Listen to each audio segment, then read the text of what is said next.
नहीं, बहुत अच्छा माहौल है और बेहद खुशी है। और पार्टी ने इतनी बार मेरे को टिकट दे दिया, वैसे तीसरी बार तो नहीं है, टिकट तो मेरा 8वीं बार है ये। और हाँ, ये 14 से तीसरी बार है, 14 और 19 तीसरी बार है। ठीक है, उसके हिसाब से आप तीसरी बार कह सकें इसने।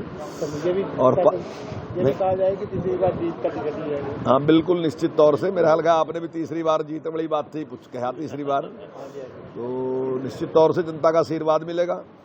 और इस टिकट दिलवाने में भी जनता का सहयोग है, कार्यकर्ताओं का सहयोग है। और मैं अपने हाईकमान का और हरियाणा में भारतीय जनता पार्टी के सभी नेताओं का इसके लिए आभार व्यक्त करता हूँ। जिस तरह से कांग्रेस प्रचार कर रही है कि हमारी लहर चल रही है और अब की बात बीजेपी से लोग दुखी है। नहीं, कांग्रेस तो स्वयं ही नहीं इस बात पे कॉन्फिडेंट है कि उसकी लहर है, क्योंकि जिसकी लहर होगा वो समझौता थोड़ी करेगा। अब आज वो 3 पार्टियों के साथ समझौता करने लगी, 2 पार्टियों और के साथ समझौता करने लगी, कल शायद एक आदमी के साथ और भी करेगी। तो जिसकी लहर वो समझौता थोड़ी करता है। इसका मतलब कांग्रेस को भी पता है उसकी कोई लहर नहीं है, और कांग्रेस को भी इस बात का पता है कि जो पाप उसने पिछले टाइम में 10 साल में किए, तो लोग उनको भूले नहीं है अभी तक। चाहे वो डेवलपमेंट के मामले में भेदभाव था, चाहे रोजगार देने के मामले में भेदभाव था, चाहे कानून व्यवस्था के मामले में अनदेखी करी गई गरीब आदमी की, उसके साथ बेइंसाफी हुई, लेकिन जो अपराधी थे उनको सजा नहीं दी गई। तो वो सारी चीज़ें लोगों के याद हैं और कांग्रेस को पता है कि वो लोग भूले नहीं हैं। तो इसलिए कांग्रेस अब समझौते करने लग रही है कि किसी तरीके से वो सत्ता को हासिल कर ले। वो झूठे वादे करती है।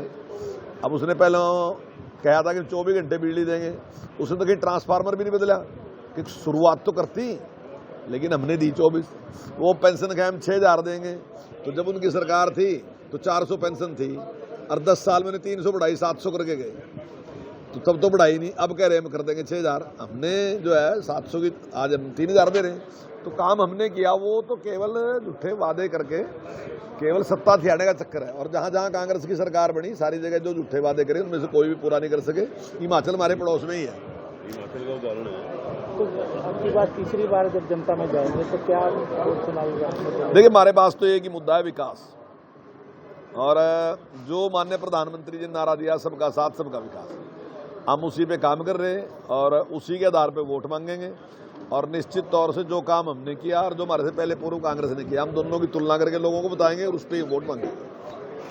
तो कुछ पीछे कयास लगाए जा रहे थे कि अब की बार आपको से चुनाव लड़ा लेंगे, तो उसमें कैसी नहीं हो सकता। देखिए, जो हमारे लीडरशिप है उसने विचार किया हो बदलने का, या अखबारों ने अपनी मर्जी से लिख दिया, पर लेकिन फैसला तो देखो हाईकमान का है, वो जहाँ से चाहता है। हम तो कार्यकर्ता हैं, जब कार्यकर्ता को जो आदेश देगा हाईकमान, तो हम उसको मानेंगे।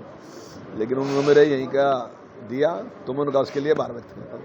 तो अंत में कोई संदेश जनता को? नहीं, जनता से एक ही मेरी अपील है कि भाई वोट जो है वो विकास के नाम पे होनी चाहिए, कि विकास किसने किया, निष्पक्षता के साथ किसने। जो भी सरकार है उसका की जिम्मेदारी है कि सबको एक जैसे समझे, और हमारी सरकार ने सबको एक जैसा मान के एक जैसा विकास पूरे हरियाणा में किया और तेज गति से विकास किया। और जो एक सोच है माननीय प्रधानमंत्री की कि 2047 तक भारत को विकसित राष्ट्र बनाना, हम उसके लिए काम कर रहे हैं।